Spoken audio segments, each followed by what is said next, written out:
In Dallas's glittering Potter's House megachurch, a crowd of thousands came seeking inspiration, their faith amplified by cameras and LED screens. But a night meant for charity and worship spiraled into chaos when a fiery debate between pulpit and pride turned sacred ground into a stage for confrontation. Chuck Norris wasn't your average celebrity guest. For 6 decades, he'd been a martial arts icon and former Air Force veteran, known worldwide for ending fights before they began and winning them without throwing a punch. When Bishop T.D. Jakes lost control and hurled his Bible in anger, the world watched as its leather cover skidded to rest at Chuck Norris's feet. In that moment, he rose not to strike back, but to redefine retaliation. His calm response would silence millions and expose the difference between strength and power. What began as a faith-fueled spectacle would become a global reckoning on ego, restraint, and redemption. The city of Dallas, and every screen tuned in, would never forget the night when Chuck Norris fought pride itself and won without violence. Before we jump back in, tell us where you're tuning in from. And if this story touches you, make sure you're subscribed, because tomorrow I've saved something extra special for you. The Potter's House megachurch in Dallas gleamed like a polished jewel under the assault of stage lights. Thousands of bodies filled the sprawling auditorium, a living sea of humanity that breathed and moved as one.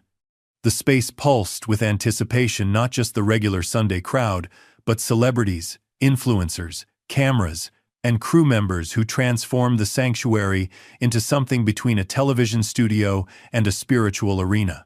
Marcus Lee paced backstage, one hand pressed to his earpiece, the other frantically swiping through messages on his phone.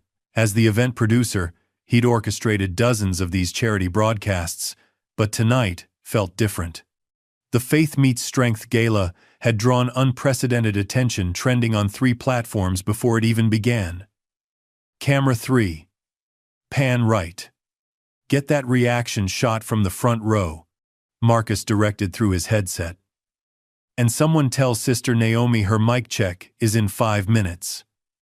The monitor before him showed Bishop T.D. Jakes adjusting his tie in his private green room. The man's presence filled the small space, even on the screen. A magnetic energy that had built a ministry reaching millions. Tonight wasn't just another sermon, it was a spectacle designed to bridge worlds. The faithful and the famous, tradition and trending, gospel and the global audience. Marcus scrolled through the guest list one last time. The MMA fighters and fitness influencers were already posting from the VIP section. Gospel artists were mingling with celebrities backstage. But one name made Marcus pause every time he saw it. Chuck Norris. He's actually here? Marcus had asked when security confirmed the martial arts legend's arrival an hour earlier. Arrived alone. Declined the green room. Asked to be seated with minimal fuss, the security chief had replied. Now Marcus glanced at another monitor showing the auditorium's front row. There sat Chuck Norris, dressed in a simple dark suit, hands resting calmly on his knees. Unlike the influencers around him who constantly checked phones or posed for selfies, Chuck simply observed, radiating a stillness that seemed almost out of place amid the electric atmosphere. From this command center, Marcus watched as Sister Naomi Brooks made her way to the choir stand. At 28, she carried herself with the dignified grace of someone twice her age. Her voice a gift that had brought congregations to tears across the country. Tonight would be her biggest platform, yet a solo that would reach millions of viewers. She straightened her cream-colored robe and took her position, hands clasped tightly, eyes closed in silent prayer. 2 minutes, people, Marcus announced into his headset. Bishop Jakes is ready. Congregation is seated. Sister Naomi is in position. He hesitated, then added, and someone confirmed that Eli Carter knows his cue. I don't want any surprises.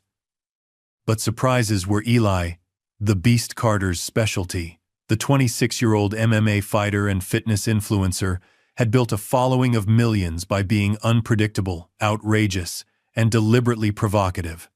His inclusion in tonight's program had been controversial, a decision Marcus had fought for, arguing that Eli's audience represented exactly the young, skeptical viewers they needed to reach. What Marcus didn't mention in those planning meetings was how Eli had risen to fame partly by mocking traditional institutions, including churches and pastors. The lights dimmed across the auditorium. A hush fell over the congregation. On the main screen, a countdown began: 10, 9, 8, accompanied by a heartbeat sound that grew louder with each number. "We're live in 3, 2, Marcus pointed silently as the red broadcast light illuminated. Music swelled from somewhere, unseen, a perfect blend of gospel tradition and contemporary production. The stage lights swept across the congregation, capturing faces raised in anticipation.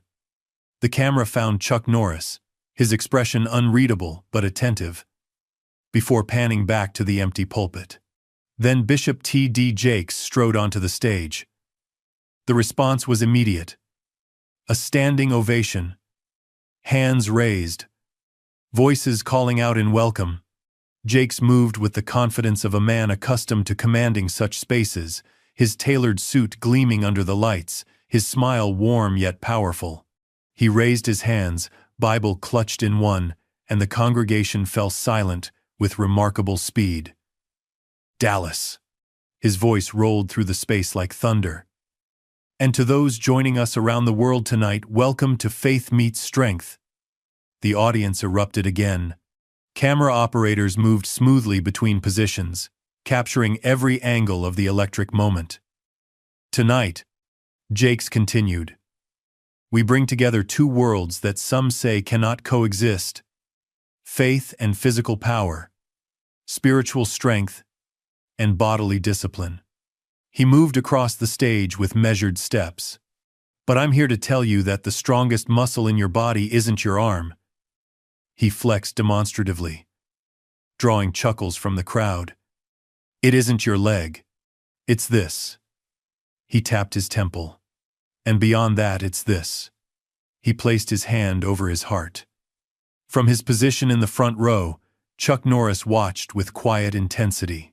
Unlike those around him who nodded enthusiastically or called out affirmations, he remained still, not unappreciative, but contained, like a man who had long ago learned the power of conserving energy. "We have special guests tonight," Jakes continued. "Champions of the body who've come to witness, champions of the spirit. And together, we're raising funds for veterans' rehabilitation programs across this nation." The crowd applauded. Marcus checked the donation tracker on his tablet and smiled. Numbers were already climbing. "And speaking of champions," Jakes's voice shifted slightly, a hint of something, perhaps reservation, coloring his tone. "We have a surprise guest who represents the younger generation of strength. Ladies and gentlemen, please welcome Eli the Beast Carter." The response was mixed. Enthusiastic cheers from younger attendees collided with confused murmurs from older congregants.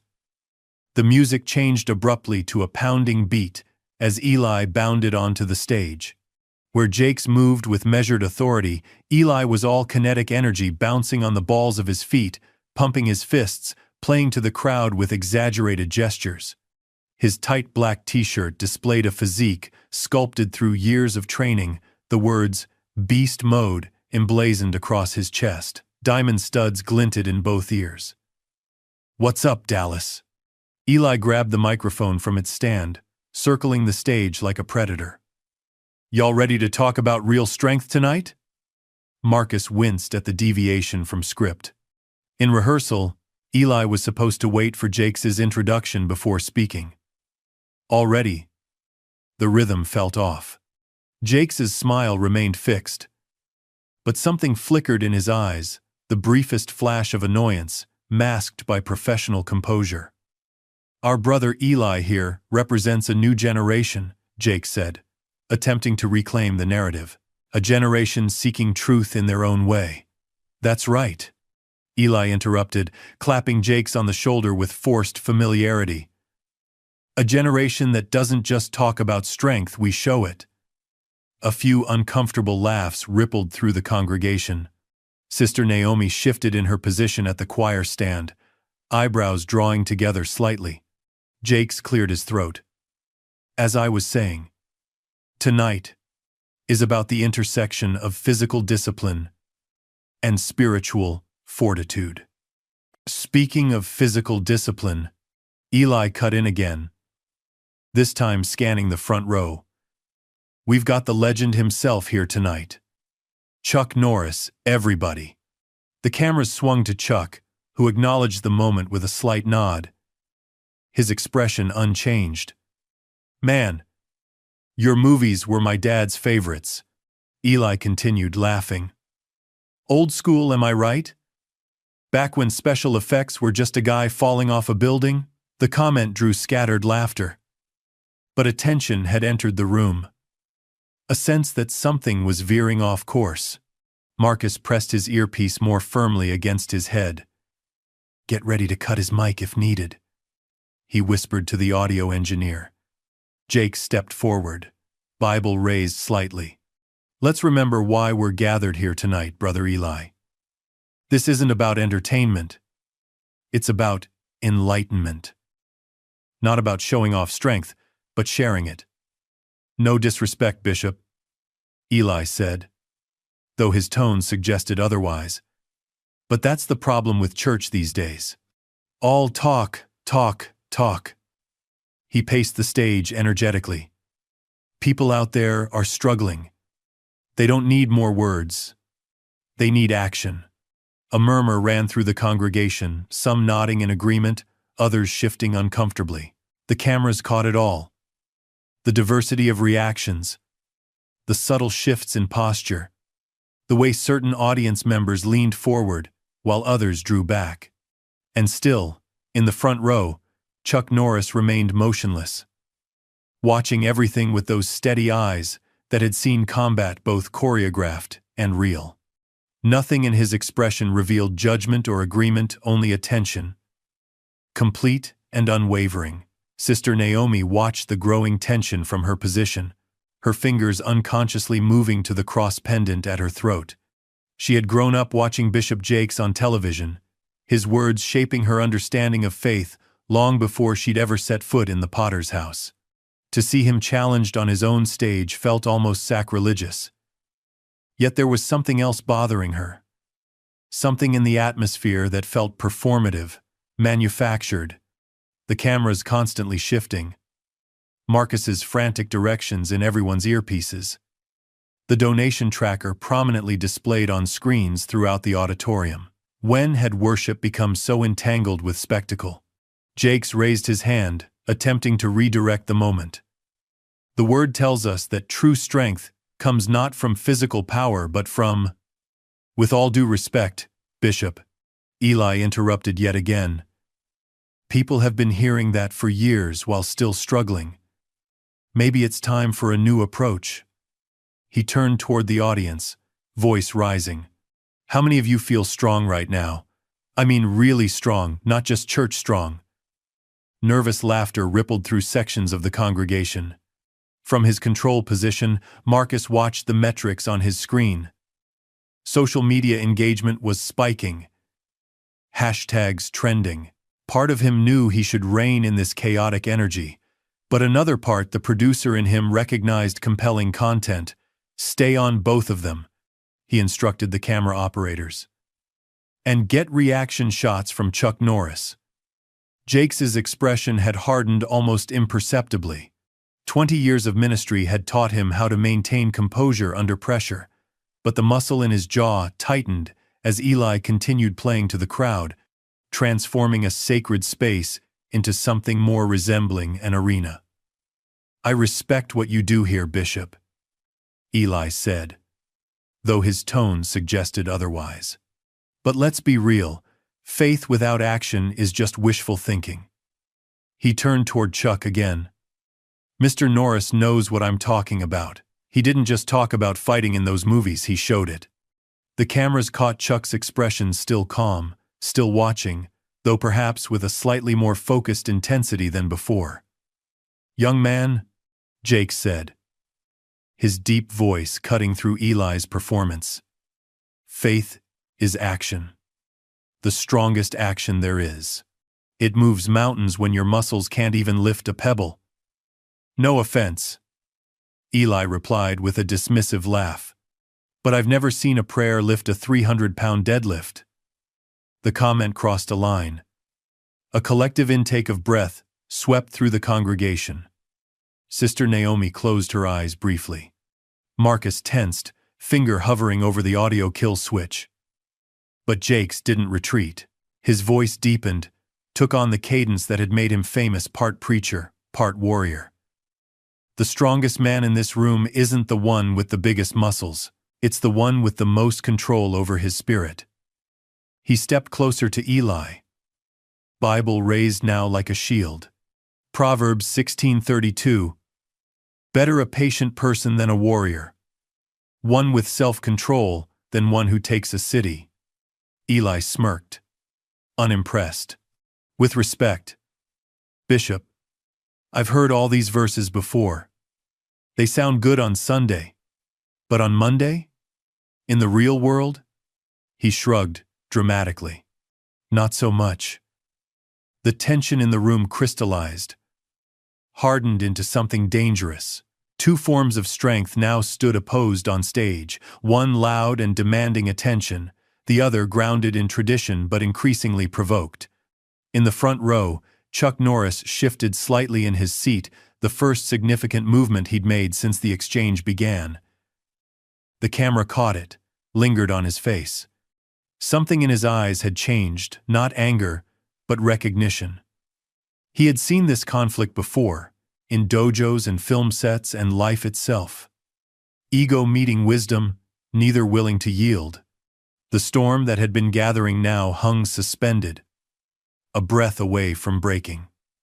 No one, not even Marcus in his production booth with all his cameras and metrics, could have predicted what would happen next. The air in the megachurch seemed to vibrate with tension. Above the stage, massive screens displayed Bishop Jakes and Eli Carter in larger-than-life close-up, their expressions magnified for the thousands present and the millions watching online. Light glinted off the gold embossing of Jakes's Bible as he clutched it tighter. In the front row, Chuck Norris remained the eye of this growing storm, utterly still, while everything around him accelerated toward chaos.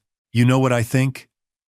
Eli paced the stage with predatory energy, playing to the cameras he'd spent years mastering.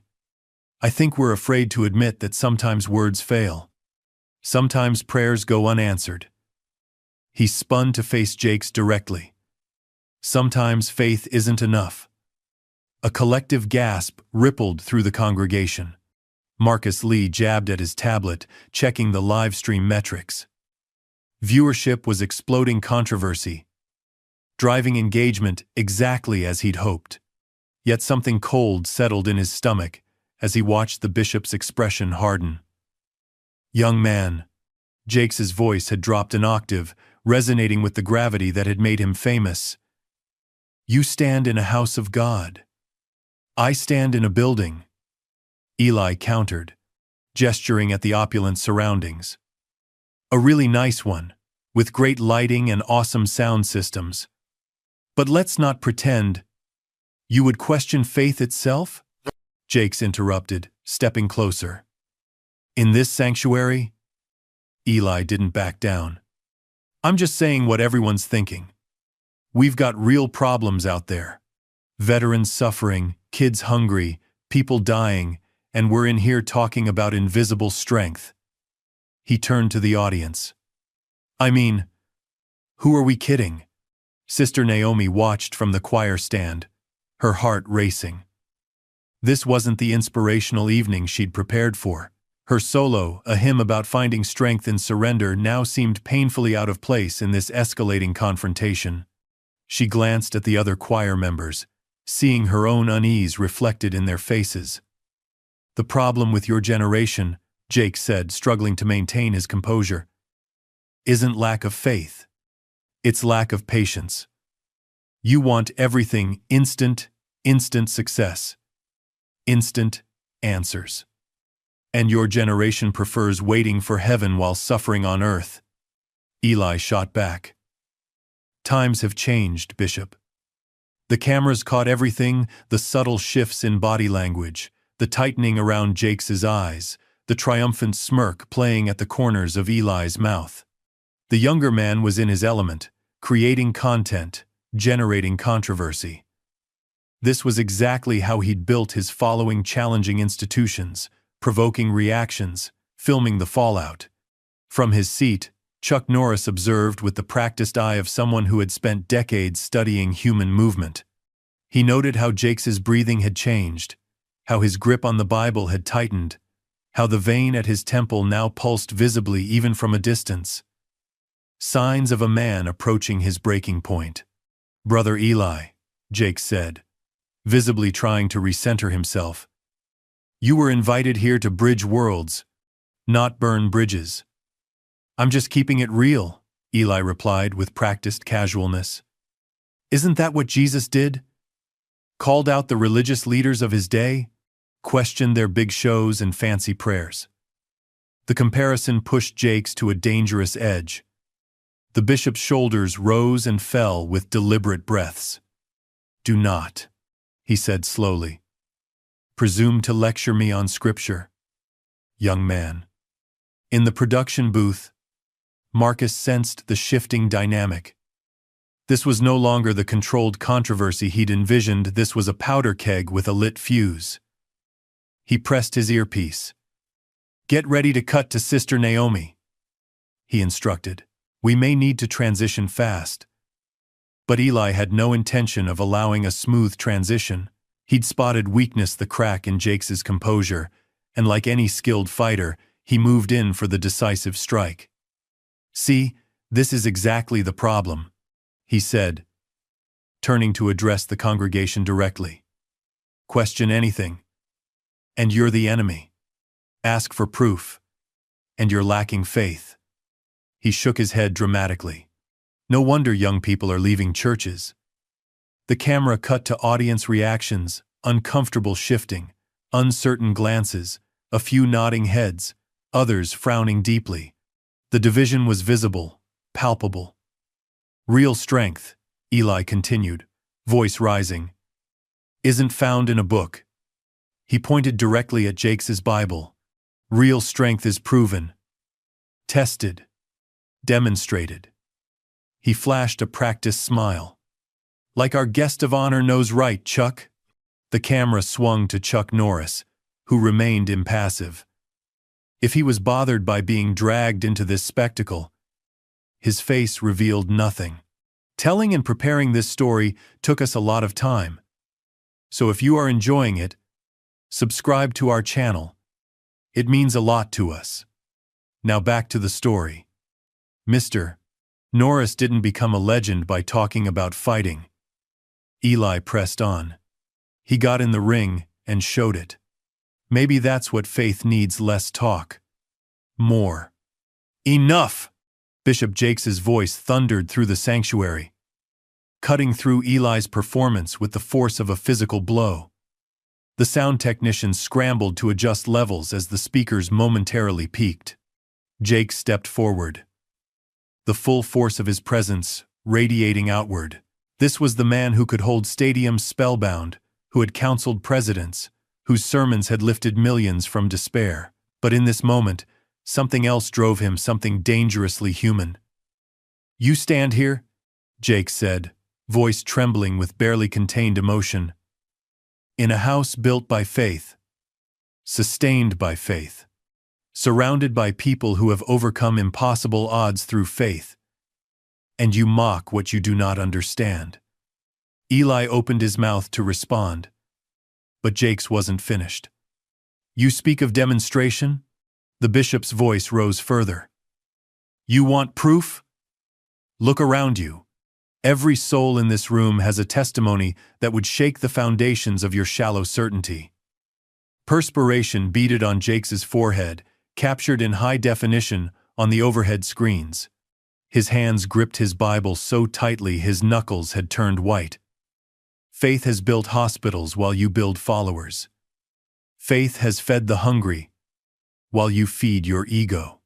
Faith has moved mountains that your muscles could never budge.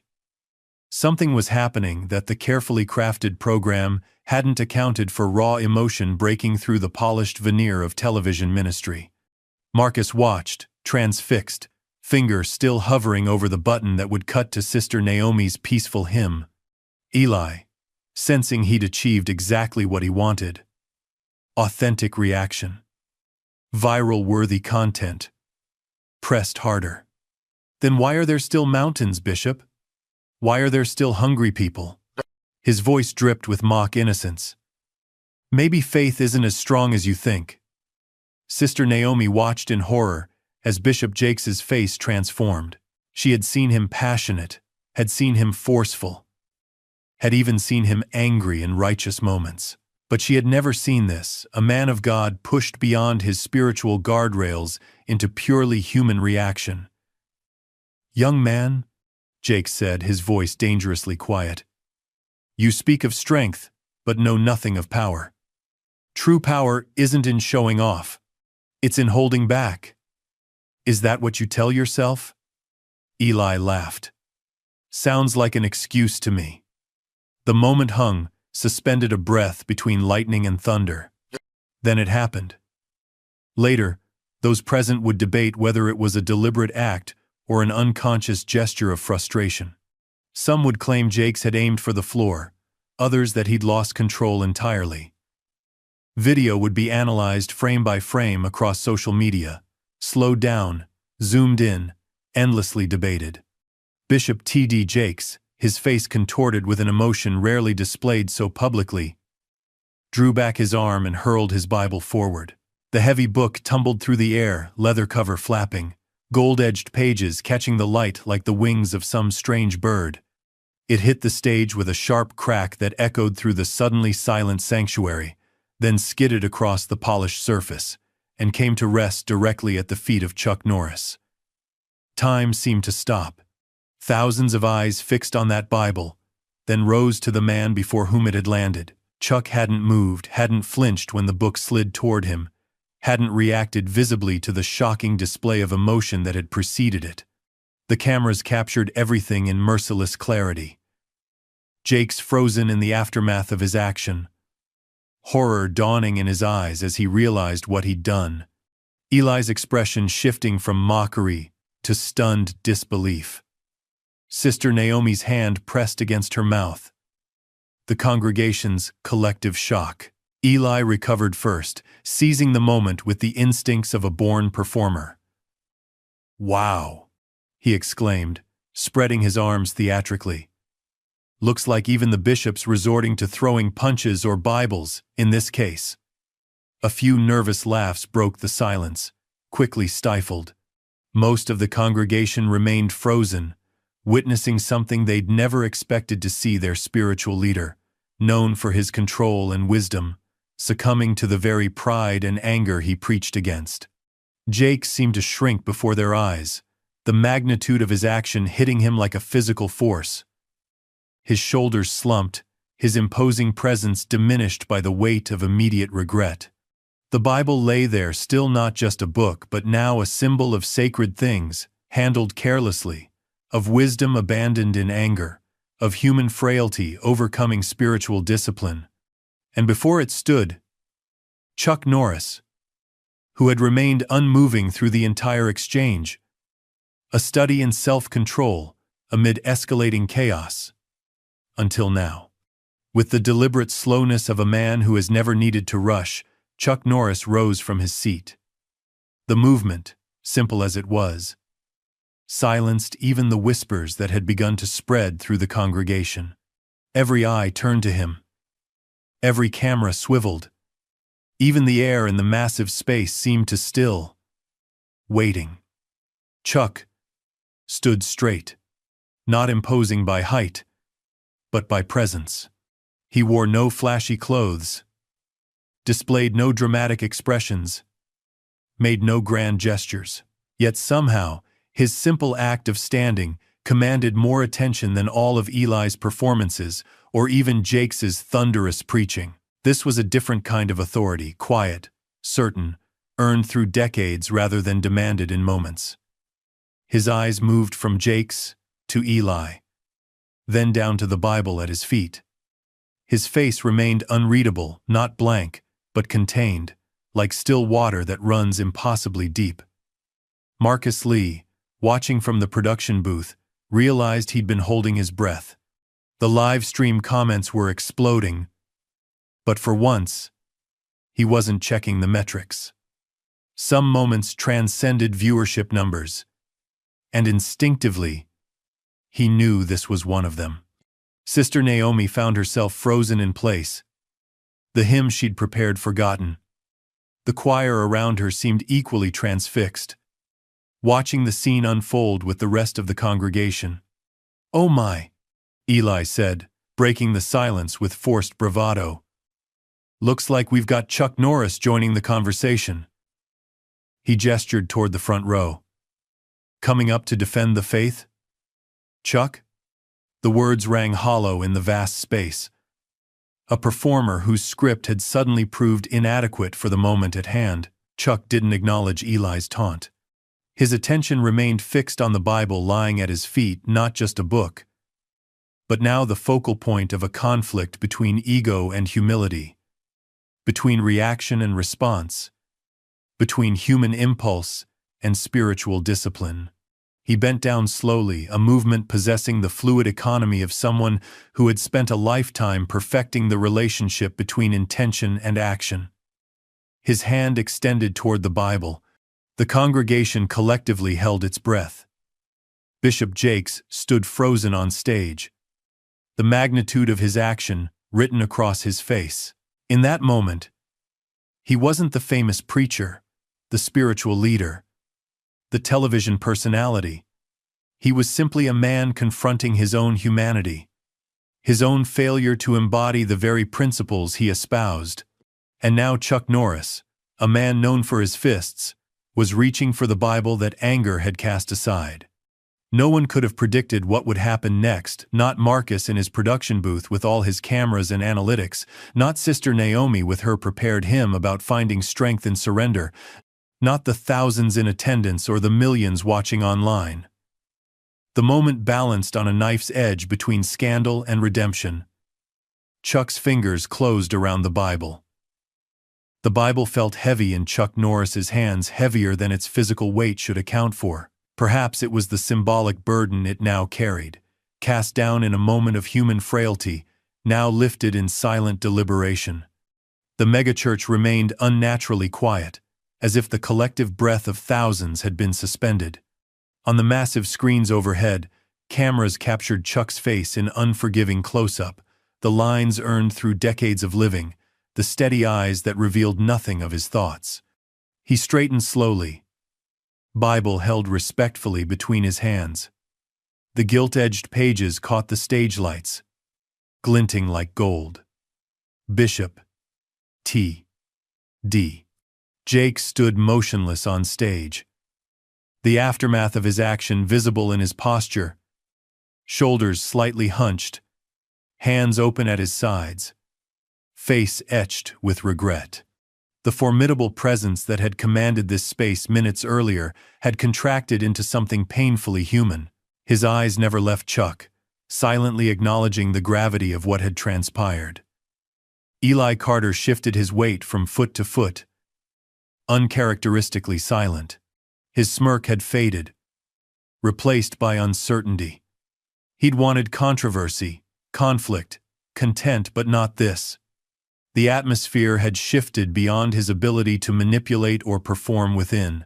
From her position at the choir stand, Sister Naomi found herself unconsciously humming not the triumphant hymn she'd prepared, but something softer, more plaintive.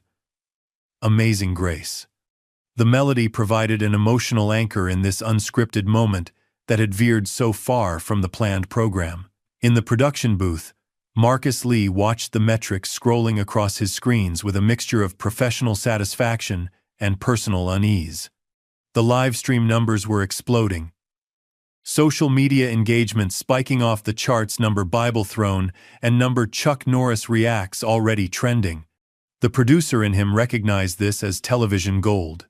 The man of faith in him recognized it as something far more complex. "Stay with Chuck," he instructed the camera operators.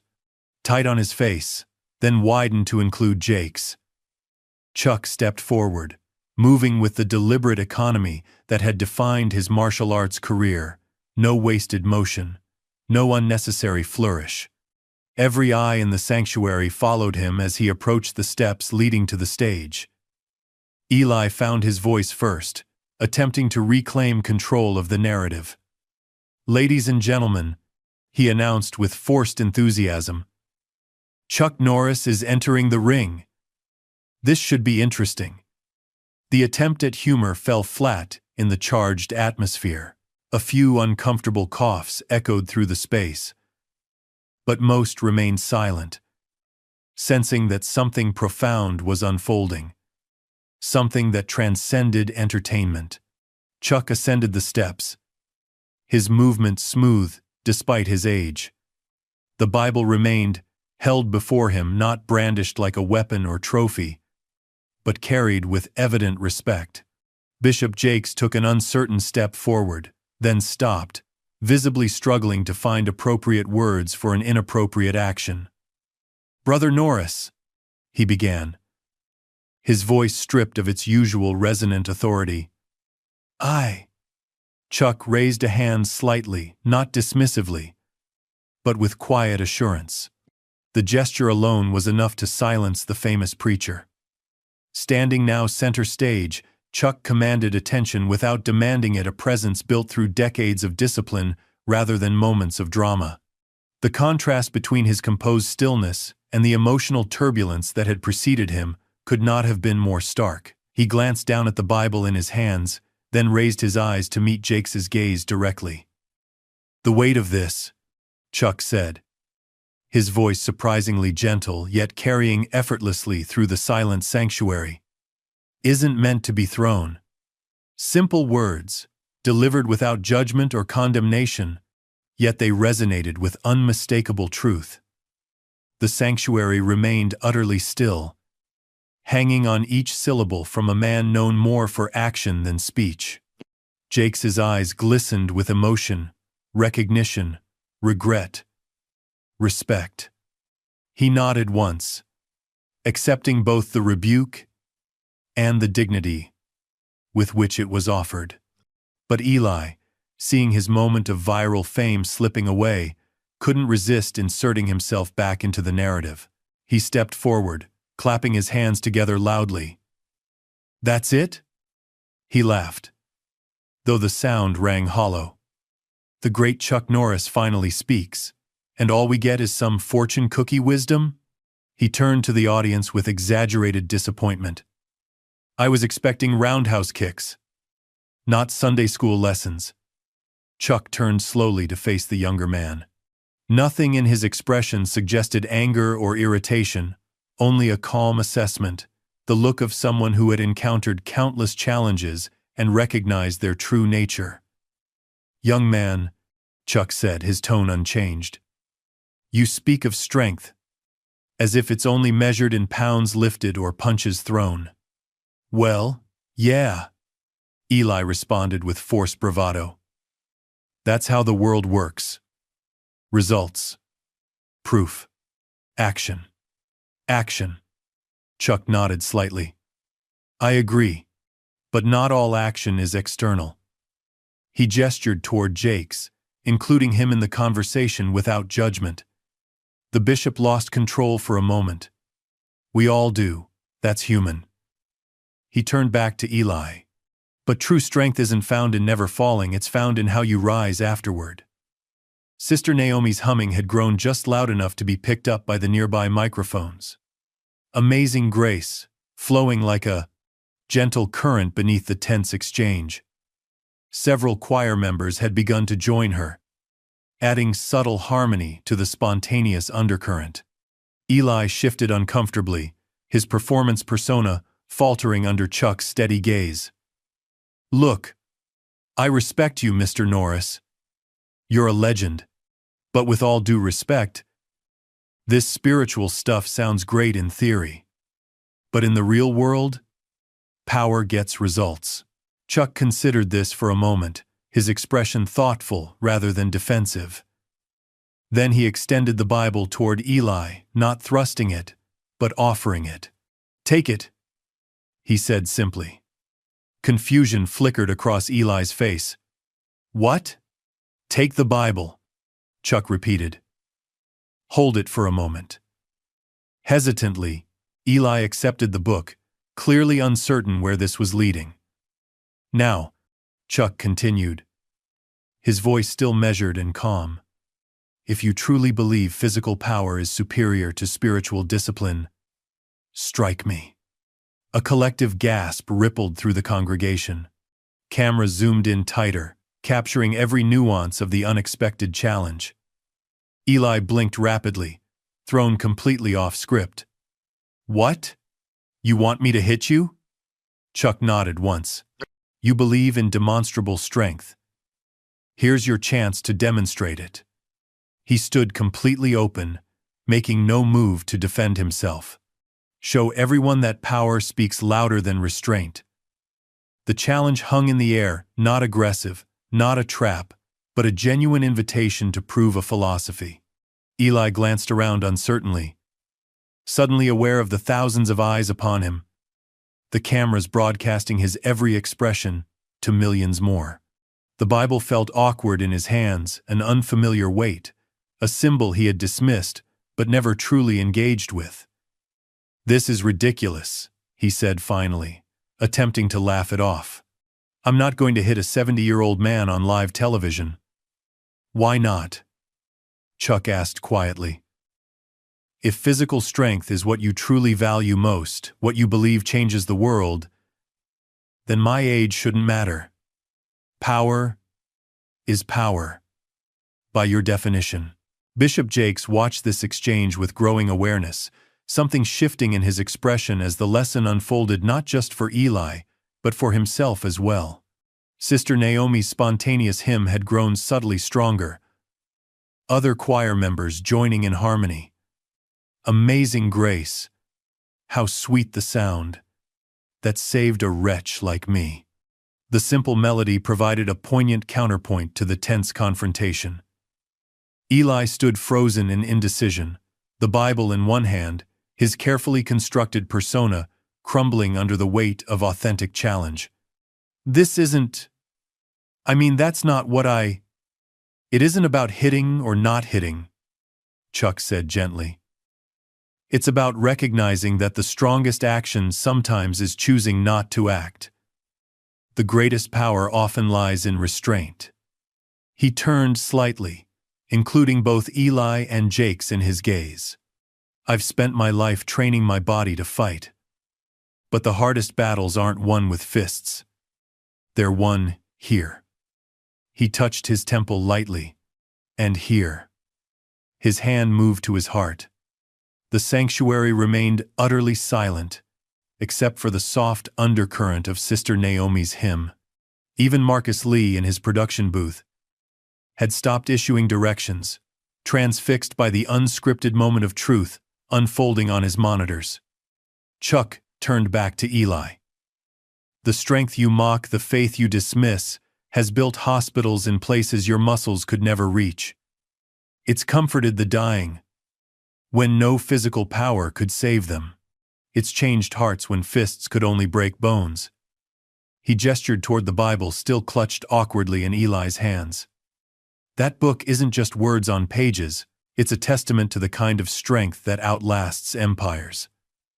The sanctuary had fallen completely silent now. Even Sister Naomi's humming had paused. Every person present, sensing that they were witnessing something profound, not a spectacle, but a revelation. Eli looked down at the Bible in his hands, then back at Chuck, his carefully constructed persona cracking under the weight of authentic challenge. He began, then faltered. For perhaps the first time in his public life, Eli, the beast. Carter found himself without a ready response, without a performance to hide behind. In that moment of vulnerability, something shifted in the atmosphere, an almost tangible release of tension, as if the congregation had collectively exhaled. Chuck nodded slightly, understanding without judgment. He turned to Bishop Jakes, who stood watching with a complex mixture of emotions playing across his face: shame at his own lapse in control, awe at the lesson unfolding before him, humility in the face of quiet wisdom. "Bishop," Chuck said, extending his hand, "I believe this belongs to you." The gesture was simple, but its significance reverberated through the sanctuary. This wasn't just about returning a physical object, it was an invitation to reclaim purpose, to remember what truly mattered beyond the cameras and trending hashtags. Jake stepped forward, his expression open and vulnerable in a way few had ever seen from the famous preacher. He accepted the Bible from Eli's unresisting hands, holding it close to his chest. "Thank you, brother," he said quietly to Chuck. Then, turning to face the congregation, his voice strengthened. "And I ask forgiveness from all of you. I allowed frustration to overcome wisdom. I preached control but failed to practice it." The admission, raw, honest, unscripted, hung in the air for a moment. Then, something remarkable happened. Scattered applause began, quickly growing into a wave of support. Not celebration of spectacle, but recognition of authentic humanity. From her position at the choir stand, Sister Naomi felt tears welling in her eyes. This wasn't the polished performance she'd expected to witness tonight. It was something far more valuable: truth breaking through the careful staging. Real faith emerging from beneath the trappings of religious entertainment. Almost without conscious thought, she began to sing not the rehearsed solo she'd prepared, but the hymn that had been building within her. "Amazing grace, how sweet the sound, that saved a wretch like me." Her voice, pure and powerful, floated above the congregation. Other choir members joined in, the simple melody spreading through the sanctuary like healing water. In the production booth, Marcus Lee watched the unexpected turn of events, with conflicting emotions. The producer in him recognized that this had veered completely off script, off brand, off message. The metrics were still exploding, but not for the reasons he'd planned. Yet something deeper within him recognized the value of what was unfolding. Something authentic, breaking through the careful packaging of faith, something that no amount of production value could have manufactured. On stage, the three men stood in a tableau that told a story more powerful than any the event planners had scripted. The preacher humbled, the performer silenced, the warrior peaceful. And between them, the Bible no longer a prop or a projectile, but restored to its purpose as a symbol of something beyond human ego. As Sister Naomi's voice filled the sanctuary, Chuck Norris stepped back. His role in this moment, complete. He had not fought. He had not preached. He had simply stood in truth. And in doing so, had demonstrated the greatest strength of all. The Potter's House megachurch hung suspended in a moment of collective emotional surrender. Sister Naomi's clear voice carrying the timeless words of "amazing grace" to every corner of the vast space. The spontaneous hymn had broken through the carefully constructed program like sunlight through storm clouds. On stage, Bishop T.D. Jake stood with his Bible held close, his face revealing a man reconnecting with his deepest purpose beyond cameras and acclaim. Beside him, Eli Carter remained uncharacteristically still, his usual kinetic energy subdued by something he hadn't anticipated encountering tonight: authentic humility. And Chuck Norris, having delivered his gentle yet powerful message, had stepped back slightly, content to remove himself from the spotlight he had never sought. As the final notes of the hymn faded, a reverent silence settled over the congregation. Not the awkward pause of a program gone awry, but the sacred stillness of thousands of souls collectively processing something genuine. Jakes looked down at the Bible in his hands, then raised his eyes to address the congregation. When he spoke, his voice carried none of its usual performative power. Instead, it resonated with something more valuable: honesty. "My brothers and sisters," he began, "tonight, I stand before you, not as your pastor, but as a fellow traveler, on this journey of faith, a traveler who stumbled." He glanced at Chuck, who nodded slightly in encouragement. "I've preached control for decades," Jakes continued. "I've spoken of mastering our emotions, of letting wisdom guide our actions. Yet, in a moment of frustration, I failed to embody that very teaching." He held up his Bible. "This sacred text is not a weapon to be wielded in anger. It's a light to guide us through darkness, including the darkness of our own pride." In the production booth, Marcus Lee watched the unfolding scene with growing awareness that something unprecedented was happening. The carefully timed segments, the planned transitions, the scripted moments designed to maximize donation pledges, all had been rendered irrelevant by this unexpected turn toward authenticity. Yet the metrics scrolling across his screens told a remarkable story. Viewership wasn't dropping, it was surging. Comments were flooding in, not with the usual emoji reactions or shallow engagement, but with expressions of genuine emotion. People weren't just watching, they were witnessing. "Stay with this," he instructed his team quietly. "No cuts, no graphics. Just let it breathe." On stage, Jakes turned to Eli, whose usual confident posture had given way to something more uncertain. "Brother Eli," the bishop said, "you came here to challenge us. And perhaps that was exactly what we needed. Not in the way either of us expected, but in the way God intended." Eli shifted his weight, visibly uncomfortable with being addressed, not as a performer or provocateur, but as a person. I didn't mean to cause." His voice trailed off, the practiced lines and rehearsed confidence suddenly inadequate for this unscripted moment of truth. Chuck Norris, who had remained quietly present but unobtrusive, now stepped forward again. His movements carried the same economy of motion, nothing wasted, nothing for show.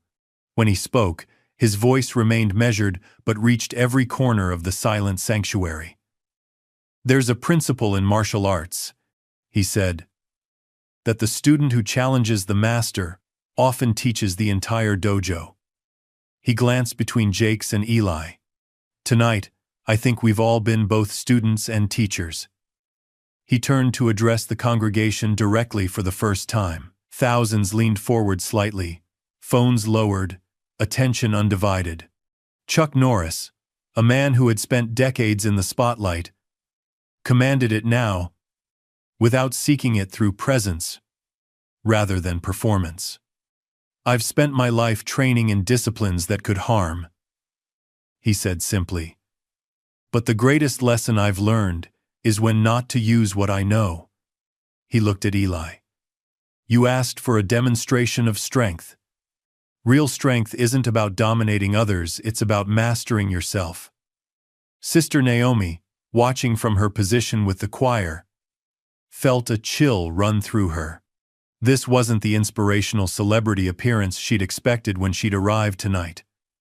This was something far more valuable: wisdom cutting through spectacle, truth piercing performance. Eli, still struggling to find his footing in this unscripted moment, attempted to reclaim some measure of his familiar persona. "Look, I respect what you're saying, Mr. Norris. But in the real world, actions speak louder than words?" Chuck finished for him, not unkindly. "I agree. Which is why I'm going to invite you to take action now." A ripple of uncertainty moved through the congregation. Marcus leaned forward in the production booth, unsure what was about to unfold. "Strike me," Chuck said quietly. The words hung in the air. Simple, yet shocking. Cameras tightened on both men's faces, Chuck's calm and open, Eli's increasingly uncertain. What? Eli managed, his voice cracking slightly. You believe in demonstrable strength, Chuck said. Here's your opportunity to demonstrate it. No cameras, no tricks, no stunts. Just you and me. He stood completely open, making no move to defend himself. Show everyone what real power looks like. Bishop Jakes watched with growing understanding, recognizing the lesson unfolding not just for Eli, but for himself and every person present. Eli glanced around at the thousands watching, at the cameras broadcasting his reaction to millions more. Sweat beaded on his forehead. This is ridiculous, he said, attempting a dismissive laugh that fell flat in the charged atmosphere. I'm not going to hit you. Why not? Chuck asked, his voice remaining gentle. If physical strength is what truly matters, what truly changes the world, then my age shouldn't matter. Power is power. By your definition. Eli's carefully constructed image was crumbling visibly. The social media personality who had built a following by challenging authority now found himself cornered not by force, but by wisdom. I respect you, man, he stammered. It isn't about hitting or not hitting, Chuck said. It's about understanding that sometimes the strongest action is choosing not to act. True power often reveals itself in restraint. Sister Naomi found herself holding her breath along with the entire congregation. This wasn't entertainment anymore. It was illumination. The strength you mock, Chuck continued. The faith you dismiss. It's built hospitals where your fists could never reach. It's comforted the dying when physical power could offer nothing. It's changed hearts when force could only break bodies. He glanced at Jakes, including him in the lesson. And yes, sometimes even those of us who understand this truth forget to live it in moments of frustration. Jakes nodded, accepting both the rebuke and the grace with which it was offered. Eli stood frozen, caught between his carefully crafted public persona and the authentic moment demanding honest response. His expression shifted between defiance and uncertainty, the cameras capturing every nuance of his internal struggle. I don't, he began, then stopped, seemingly unable to find words that weren't performative. Chuck nodded, understanding without judgment. It's not easy to step out of the role we've created for ourselves, he said gently.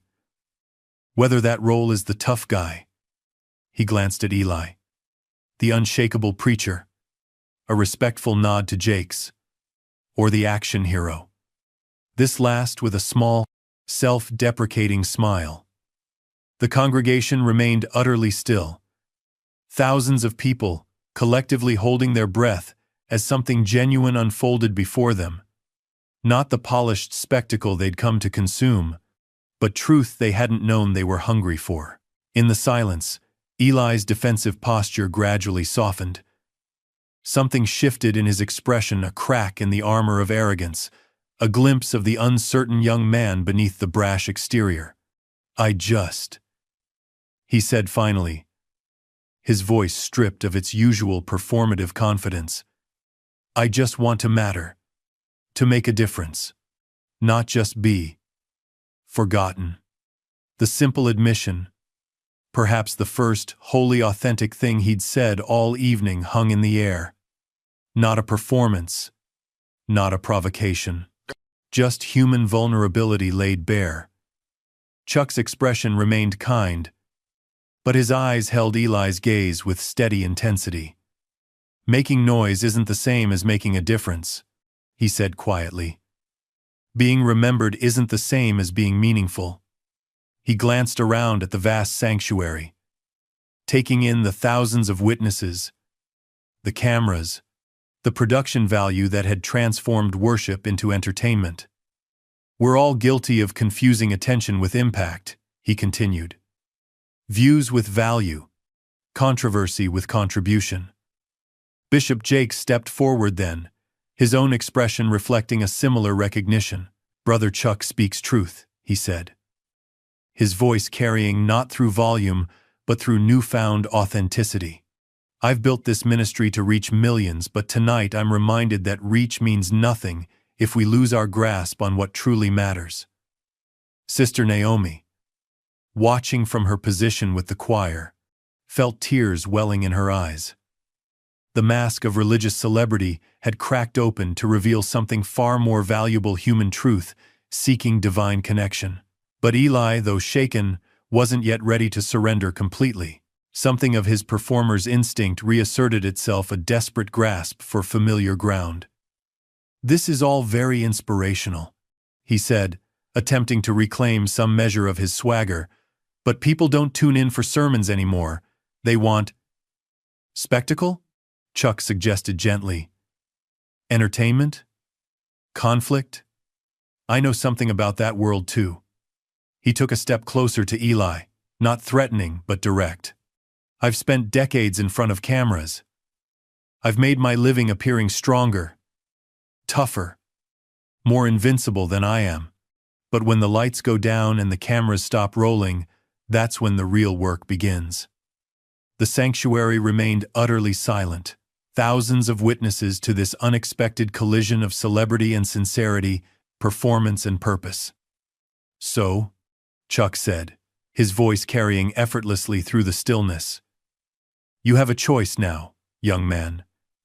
You can continue playing the role you've created. The provocateur. The challenger. The self-proclaimed beast. He paused, his steady gaze never leaving Eli's increasingly uncertain expression. Or you can put down that burden and discover who you might be when you're not performing. What strength you might find when you're not flexing for the camera. The challenge hung in the air, not aggressive, not a trap, but an invitation to authenticity that cut through all pretense. In the production booth, Marcus Lee had stopped checking metrics entirely. The producer had given way to the person, recognizing that what was unfolding transcended viewership numbers and engagement analytics. This wasn't content anymore, it was communion. On stage, Eli Carter stood at a crossroads, the carefully constructed persona that had built his following now crumbling under the weight of genuine challenge. The swagger, the provocative comments, the constant performance all suddenly seemed hollow compared to the quiet authenticity standing before him. The congregation watched, collectively holding its breath. Sister Naomi prayed silently from her position with the choir. Bishop Jake stood with his Bible held close, his own journey from performance to authenticity reflected in his compassionate gaze. And Chuck Norris waited patiently, a man who had nothing to prove and therefore embodied true strength. The moment balanced on a knife's edge between spectacle and sincerity, between the storm of ego and the silence of truth. What happened next would change everything. No one saw it coming, least of all Chuck Norris. Eli, the Beast. Carter's social media sensation, professional provocateur, master of manufactured controversy, moved with the explosive speed that had made him famous in the fighting world. One moment he stood seemingly defeated by quiet wisdom. The next he lunged forward, right arm cocked back, muscles coiled to deliver a blow born of desperate pride and cornered ego. A collective gasp ripped through the congregation. Phones lifted higher to capture the unthinkable moment. Bishop Jakes stepped forward instinctively, though too far away to intervene. Sister Naomi's hand flew to her mouth, a prayer caught in her throat. In the production booth, Marcus Lee froze, horrified and transfixed by what was unfolding on his monitors. The punch came fast, fueled by humiliation, by the desperate need to reassert control over a narrative that had slipped beyond Eli's grasp. His face contorted with the effort, sweat flying from his brow as his fist cut through the air toward Chuck Norris's undefended face. What happened next seemed to unfold in slow motion, though in reality it took less than a second. Chuck, despite his age, despite having made no visible preparation to defend himself, moved with the fluid precision of someone to whom martial discipline was not just training but nature. No wasted motion, no dramatic evasion, just the slightest shift in weight, a minimal turn of his upper body. Eli's punch, thrown with all his considerable strength, met nothing but air. The momentum of his failed strike carried him forward, off balance and vulnerable. Chuck's hand rose not to counterattack, but to stabilize. He caught Eli's extended arm gently but firmly, redirecting the younger man's energy and preventing him from falling. For a breathless moment, they stood frozen in this tableau, Eli off balance and supported by the very man he'd attempted to strike. Chuck, steady and composed, having neutralized aggression not with greater force but with perfect control. When Chuck released him, Eli stumbled back a step, his expression a complex mixture of shock, shame, and dawning recognition. The sanctuary remained utterly silent, thousands witnessing not the violent spectacle some might have anticipated, but something far more powerful. Force, transformed into grace. Attack met with protection rather than retaliation. "That," Chuck said quietly, his voice somehow reaching every corner of the silent sanctuary, "is what I meant by strength." He hadn't raised his voice. He hadn't struck back. He hadn't humiliated his attacker. In the face of aggression, he had responded with the minimum necessary action, protecting himself while simultaneously protecting Eli from the consequences of his own impulse. Bishop Jakes, who had been poised to intervene, slowly lowered his outstretched hand. His expression reflected growing understanding not just of Chuck's physical discipline, but of the deeper spiritual principle it embodied. Eli stood frozen, his carefully constructed persona shattered completely. The mask of arrogant provocation had fallen away, revealing the face of a young man confronting his own weakness, perhaps for the first time in public. He began, but words failed him. Chuck's expression held no judgment, no triumph, no desire to press his advantage. Instead, he extended his hand not to restrain this time, but to offer connection. "The hardest opponent we ever face," he said gently, "is the one in the mirror." Something broke in Eli. Then not his pride being crushed, but his defenses cracking open to allow something authentic to emerge. His shoulders slumped, his combative stance dissolved. When he spoke, his voice carried none of its usual performative confidence. "How did you?" He gestured vaguely at the space between them, unable to fully articulate his question. "Years of practice," Chuck answered simply. "Not just of technique, but of patience, of choosing response over reaction." He glanced toward Bishop Jakes, including him in this moment of teaching. "It's not so different from what the bishop preaches, mastering our impulses, finding strength in restraint rather than release." Jakes nodded, a complex emotion playing across his features. Humility at his own earlier failure to embody this principle, respect for the man now demonstrating it, hope for the redemptive moment unfolding before them all. In the choir stand, Sister Naomi felt something shift in the atmosphere.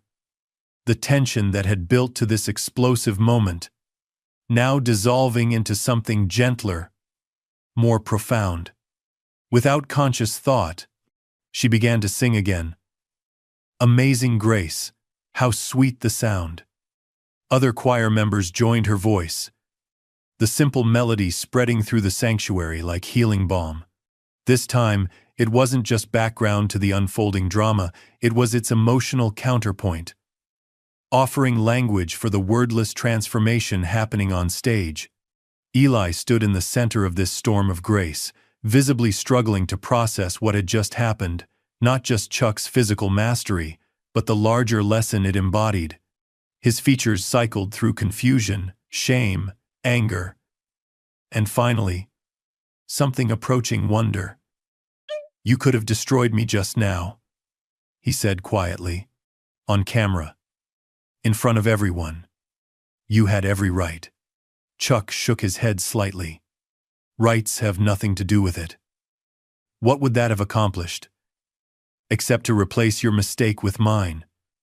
He gestured around, at the thousands watching, at the cameras broadcasting this moment worldwide. Violence creates more violence. Humiliation breeds resentment. Neither changes hearts. Bishop Jakes stepped forward then. His Bible held close, but no longer as a shield or symbol of authority, now simply as a source of grounding wisdom. "Proverbs tells us," he said, his voice finding its depth again, though without its earlier performative quality. "Better a patient person than a warrior, one with self-control than one who takes a city." He looked at Chuck with newfound respect, then at Eli with compassion. "I forgot that truth earlier tonight. Brother Chuck just embodied it." The congregation remained spellbound, witnessing something few had expected when they arrived for this charity event. Not just inspiration, but transformation. Not performance, but truth. In the production booth, Marcus Lee watched with a strange mixture of professional awe and personal revelation. The metrics were unprecedented: viewership spiking, social media exploding, donation pledges flooding in, yet somehow those numbers, which had driven every production decision until now, suddenly seemed secondary to the authentic moment unfolding on his screens. On stage, Eli took a deep, shuddering breath, perhaps his first honest one of the evening. When he spoke, his voice carried none of its usual calculated bravado. "I don't know how to be anything except what people expect," he admitted, the words seeming to surprise even himself. "The beast. The provocateur. The guy who says what others won't." Chuck nodded, understanding without judgment. "Personas become cages if we're not careful," he said. "I know something about that too." He glanced around at the massive sanctuary, taking in the production value, the cameras, the carefully crafted environment designed to maximize impact and influence. "We all get caught up in the roles we play," he continued, including Jake's, and by extension, everyone present in his gentle observation. The action hero, the fiery preacher, the social media rebel. But those are costumes, not identities. Sister Naomi's voice rose slightly as the choir's harmonies deepened beneath her melody. "I once was lost, but now am found. Was blind, but now I see." The words seemed to pierce Eli's remaining defenses. Something glistened in his eyes. Not performance tears for the camera, but genuine emotion breaking through. "How do you?" he began, then swallowed hard. "How do I find who I really am beneath all this?" The question hung in the air, not just Eli's personal struggle, but a universal human question that resonated through the sanctuary. In that moment, he wasn't the arrogant influencer who had disrupted the event. He was simply a young man asking for guidance. Chuck's expression softened further. "You begin by being still," he said simply. "By listening more than speaking, by finding value in who you are, not just what you accomplish or how many people watch." He placed a gentle hand on Eli's shoulder, not restraining now, but supporting. "The path isn't always dramatic or camera-ready. Real growth happens in quiet moments, not viral ones." Bishop Jakes stepped closer, adding his presence to this unexpected moment of mentorship. "The scripture says, 'Be still, and know that I am God,'" he quoted softly. "Perhaps that's where all authentic strength begins, in stillness, not spectacle." The three men stood together on stage, no longer adversaries, no longer representing opposing philosophies, but fellow travelers on a journey toward authentic living. The image, captured by dozens of cameras and broadcast to millions worldwide, conveyed something words could not fully express: the possibility of transformation through grace rather than force. Sister Naomi's voice carried the final verse of the hymn, the choir swelling beneath her. When we've been there 10,000 years, bright, shining as the sun, we've no less days to sing God's praise than when we'd first begun. As the final notes faded, a profound silence settled over the sanctuary. Not the awkward pause of a program gone off the rails, but the sacred stillness of a moment of collective recognition. Something genuine had broken through the carefully constructed surface of religious entertainment. Eli stood, with his head slightly bowed, no longer performing for the cameras, no longer seeking to dominate the narrative. Bishop Jakes watched with an expression of newfound humility, his own journey from frustration to wisdom visible in his gentle gaze. And Chuck Norris, who had come seeking neither spotlight nor conflict, stood as he had throughout, present, contained, embodying the strength of stillness. In that moment of suspended time, before the world would analyze and repackage what had just transpired, before social media would explode with clips and commentaries, before this unscripted confrontation would be transformed back into content, in that precious pause, truth hung suspended in the air, available to anyone willing to embrace it. The strongest retaliation against force is not greater force, but transformation.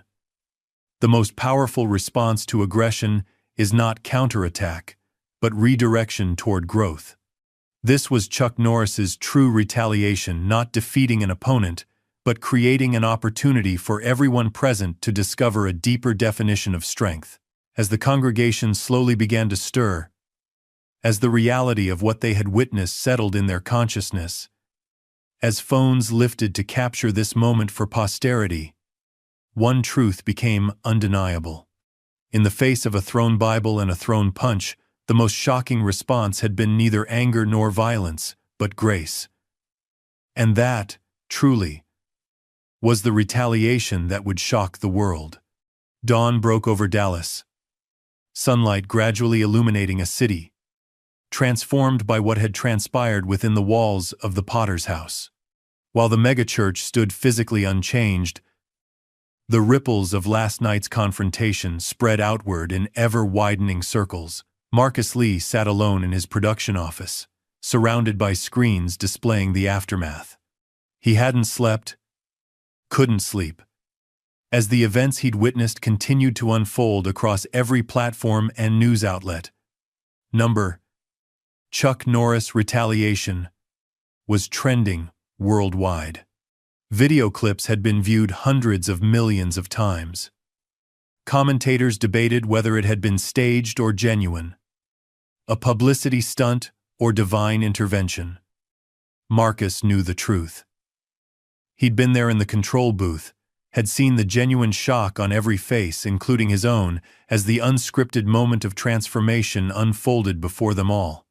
His phone buzzed again, another network offering an exclusive interview, another opportunity to capitalize on the viral moment of the year. He let it go to voicemail, as he had with dozens before it. Something had shifted within him last night.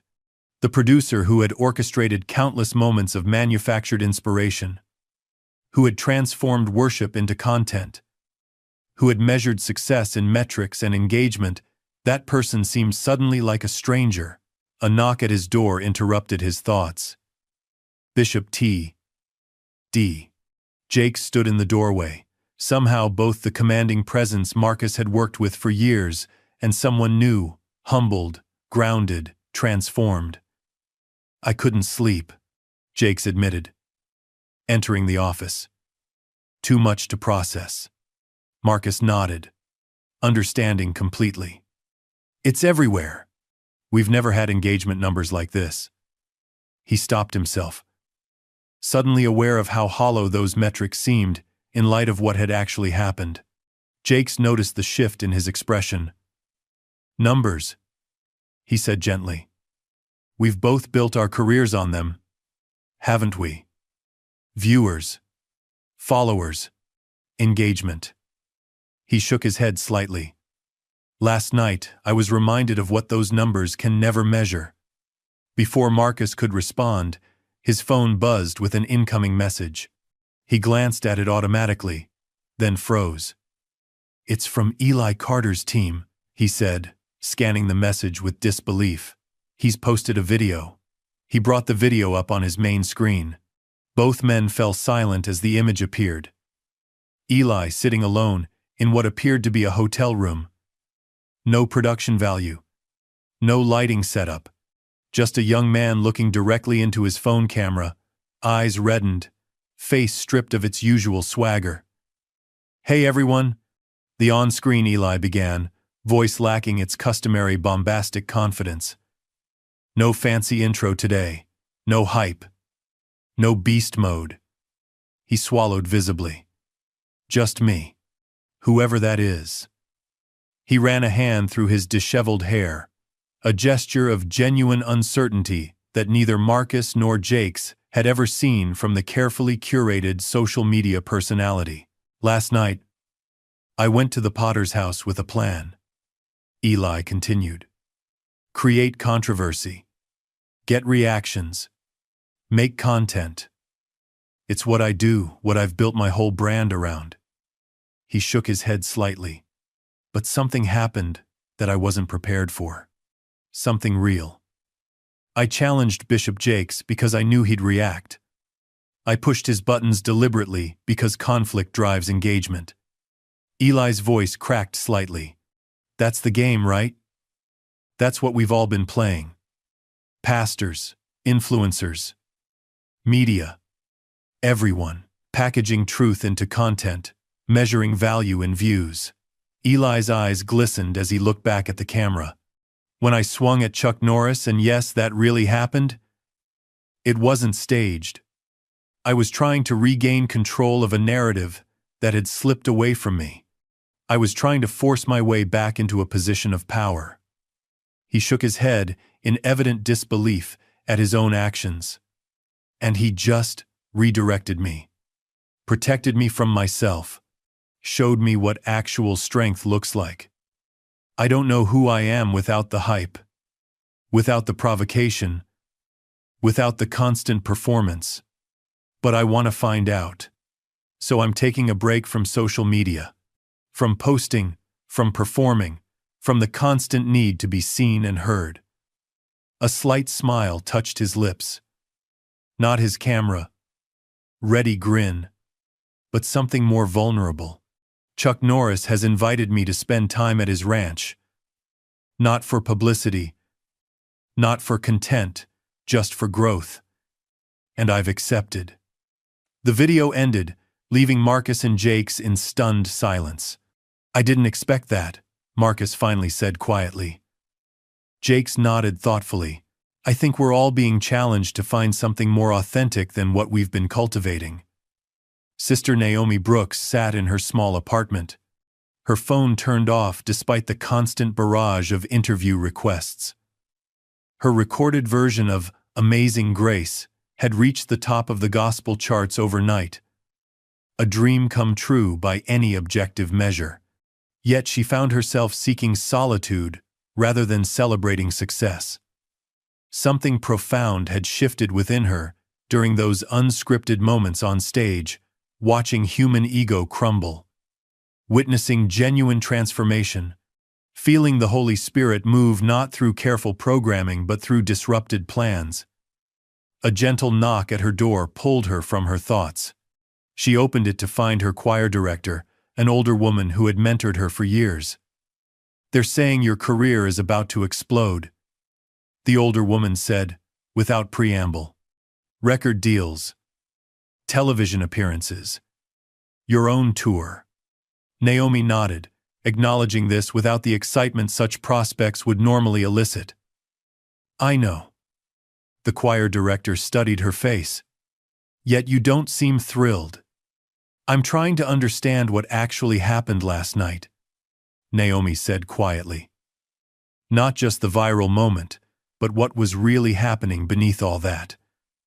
What do you think was happening? Naomi considered this carefully. I think we've all been playing roles performers in a spiritual production, all of us contributing to this spectacle of faith. She shook her head slightly. But when Chuck Norris stood there, when he didn't play his assigned role, when he just existed in authentic truth, something broke through.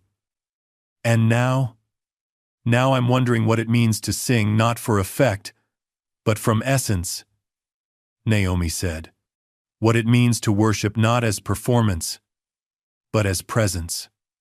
Her mentor smiled gently. That, my dear, is the question that has faced every generation of believers since the beginning. The tension between expression and exhibition, between proclamation and performance. 1 week later, Bishop T.D. Jakes stood before his congregation not on the main stage with its theatrical lighting and camera platforms, but in a smaller chapel within the Potter's House complex. No broadcast, no live stream, no production team orchestrating the experience. Just a shepherd with his flock, seeking authentic connection. Last week, many of you witnessed something unexpected. He began, his voice carrying not through volume, but through sincerity. You saw your pastor fail to practice what he preaches. You saw anger overcome wisdom, ego eclipse purpose. He held up his Bible, the same one that had skidded across the stage in that moment of lost control. For that, I ask your forgiveness. Not just for the action itself, but for the distance that had grown between the message I proclaim and the life I was living. The congregation remained silent, sensing the weight of this moment, their leader not performing inspiration but embodying vulnerability. But something else happened that night. Jakes continued. We witnessed what happens when authentic truth breaks through carefully constructed image. When genuine strength confronts performative power. He gestured to the side, where Chuck Norris sat quietly. Not as a celebrity guest, but as a fellow believer seeking community. Our brother Chuck reminded us all what it means to retaliate with grace rather than force, to respond rather than react, to transform conflict into opportunity for growth. In the front row, Eli Carter sat with eyes forward. Attention, undivided. No phone. No social media. No audience beyond those physically present. The week spent at Chuck's ranch had begun a transformation still in its earliest stages but already visible in his quieter demeanor, his willingness to listen rather than perform. Beside him, Sister Naomi smoothed her simple dress, not the elaborate choir robe she typically wore for services. When she would sing today, it would not be as a featured soloist with spotlights and camera close-ups, but as one voice among many, seeking harmony rather than prominence. As Bishop Jakes opened his Bible to begin the morning's teaching, Marcus Lee slipped quietly into a seat in the back row. He had resigned his position as production director the day before, uncertain of his next steps but certain that he could no longer approach ministry as media content. Some truths couldn't be packaged, they could only be lived. Beyond the walls of the Potter's House, the viral moment continued rippling outward not just as entertainment or controversy, but as something more profound. In living rooms and coffee shops, in offices and gymnasiums, people found themselves discussing not celebrity gossip, but essential questions. What is true strength? How do we respond to provocation? What happens when performance gives way to authenticity? On college campuses, philosophy professors incorporated the video into discussions on ego, restraint, and moral courage. In martial arts dojos, instructors played the clip to illustrate their highest principle, that true mastery is found, not in dominating others, but in mastering oneself. The lesson that had begun with a Bible thrown in anger was still unfolding, not as viral spectacle, but as quiet transformation, rippling outward in ways none could have predicted or manufactured. Chuck Norris had come to Dallas as a guest of honor at a charity event. He would leave having demonstrated the greatest strength of all, not the power to defeat others, but the wisdom to elevate them. Not the ability to fight, but the discipline not to. His retaliation against provocation had indeed shocked the world, not through force, but through its absence. Not through domination, but through redirection toward growth. As the congregation settled into the morning's worship, as Jakes began teaching with renewed purpose, as Eli listened with unaccustomed stillness, as Naomi prepared to sing not for applause but for connection, one truth echoed through the chapel and beyond. Real strength isn't found in the spotlight, but in the shadows where character is forged. Not in moments of public victory, but in private decisions to choose wisdom over reaction, restraint over release, transformation over triumph. The Bible that had been thrown in anger had been caught in grace. And in that unexpected exchange, something authentic had been born, something beyond trending hashtags and viral clips, beyond performance and production, something that would endure long after the cameras stopped rolling and the world's attention moved elsewhere. Truth. Up next, we have 2 more incredible stories that are waiting for you. Just click the image you want to watch, and it will take you there. If you enjoyed this video, make sure to subscribe. It would mean a lot.